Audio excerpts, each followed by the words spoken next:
Drive. My name is Kimberly Oliver, and I'm the Thomasville City Schools Board of Education chairperson. I'm excited to be a part of the One Book, One School reading marathon. I was also asked to share some information about myself with you, and I'll share that in addition to being the board chairperson, I am a product of Thomasville City Schools. I attended the school system and graduated many years ago, as well as my children, who also attended at Liberty Drive, where you are now. They had an awesome time there, great teachers, a lot of great friends, and they had a lot of fun. Another thing that I'm excited about today is my birthday. So I'm happy to be able to read to you. That is probably one of the best birthday presents I've ever received is the opportunity to read to you in your book marathon. So with that, let's go ahead and get started. But I do want to say just really quickly that I hope you've enjoyed the book thus far, and I hope you enjoy the part that I will read tonight. We're going to start on page 180 with Going Nowhere. I watched Ruby plod around the ring in endless circles, going nowhere. More visitors have been coming, but not many. Max says Ruby's not picking up the slack after all. He says he's cutting back on our food and he's turning off the heat at night to save money. Ruby looks thinner to me, more wrinkled than Stella ever was. Do you think Ruby's eating enough? I asked Rob. I don't know. I'll tell you one thing though. You're sure as heck painting enough. Bob wrinkles his nose. That stench is unbelievable. And I found yellow paint in my tail this morning. Bob isn't happy about my night painting. He says it's unnatural.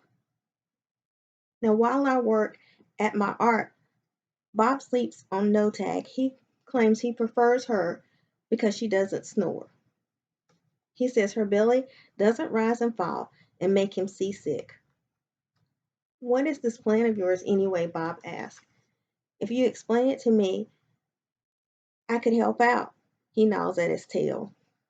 Maybe I could come up with something that doesn't involve, paint. I can't explain it, I tell him. It's an idea in my head, but I can't get it right. And anyway, I'm almost out of supplies. I should have known I wouldn't have enough. I kick at my tire swing. It's splattered with drops of blue paint. It's a stupid idea.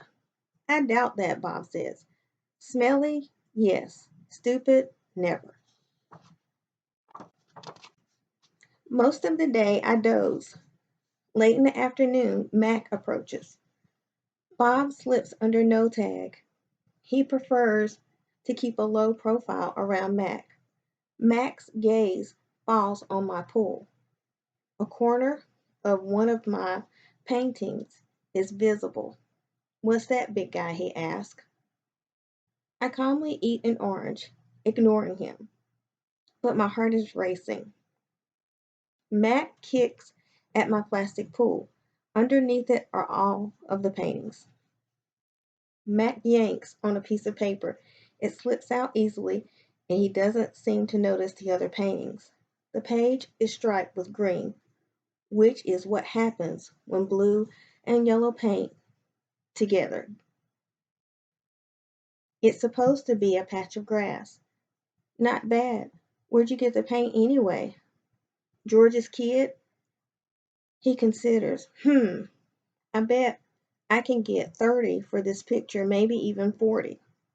Mac turns on my TV. It's a Western. There's a human with a big hat and a small gun. He has a shiny star pinned to his chest.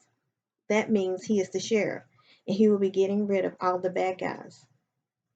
If this sells quick, I'm getting you some more of that paint, buddy, Mac says. He walks away with my painting, Ruby's painting. For a moment, I imagine what it would feel like to be the sheriff. Good news, huh? Bob says when Mac's out of earshot. It looks like you might be getting some more supplies. I don't want to paint for Mac. I says, I'm painting for Ruby. You can do both, Bob says. You're an artist after all. While I watch the movie, I try to come up with a new hiding place for my paintings. Maybe I think I could fold them once they're dry. and stuff them into no tag. It's a long movie.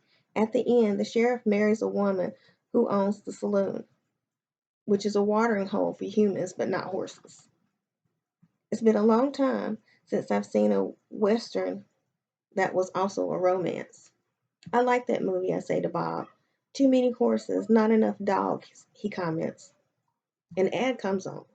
I don't understand ads. They're not like Westerns, where you know who the bad guy's supposed to be, and they're hardly ever romantic, unless the man and woman are brushing their teeth before they face lick. I watch an ad for an underarm deodorant. How do you know who's who if they don't smell? I ask Bob. Humans read, Bob replies.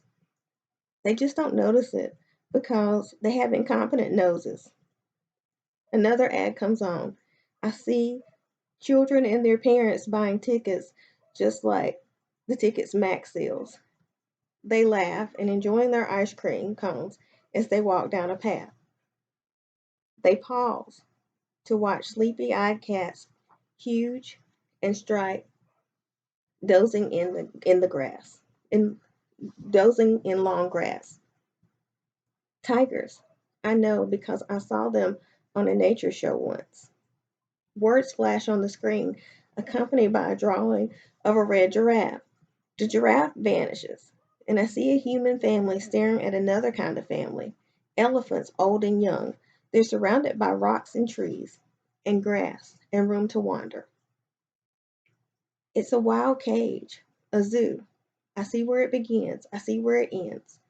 The wall that says, you're this and we're that, and that's how it will always be. It's not a perfect place. Even in just a few fleeting seconds on my TV screen, I can see that. A perfect place would not need walls, but it's the place I need. I gaze at the elephants, and then I look over at Ruby, small and alone. Before the ad ends, I remember every last detail: rocks, trees, tails, trunk. It's the picture I need to paint. It's different now when I paint. I'm not painting what I see in front of me, a banana, an apple. I'm painting what I see in my head, things that don't exist, at least not yet. I pull out no tag stuffing. Carefully, I fill her with my paintings, hiding them so Mac won't sell them. She's large, bigger than Bob, but I still have to crumble a few of them. Bob tries to settle on her for a nap. You killed her, he complains. I had to, I said. I miss your stomach, Bob admits. It's so spacious. When Julia arrived, she noticed that I've used up my paints and paper. Wow, Julia shakes her head. You're one serious artist, Ivan. My finger painting has sold for $40 with no frame. Mac is happy. He brings me a huge pile of paper and big buckets of paint. Get to work, he says. I paint for Mac during the day and for Ruby at night. I nap when I can. But my nighttime picture isn't quite right. It's big, that's for sure. When I place all of the pieces on the floor of my cage side by side, the cement is almost completely covered. But something is still missing. Bob says, I'm crazy. There's Ruby, he says, pointing at his nose. There's the zoo. There are other elephants. What's wrong with it? It needs one more thing, I say. Bob groans. You're being a temperamental artist. What could be missing?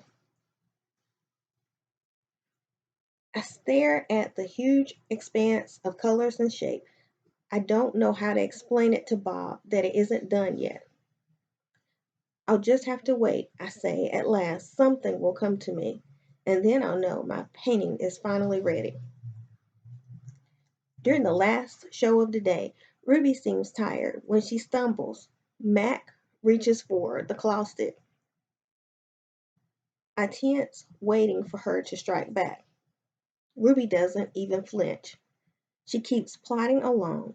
After a while, Snickers jumps onto her back. I lie in my cage with Bob on my stomach. We are watching Julia do her homework. She doesn't seem to be enjoying it.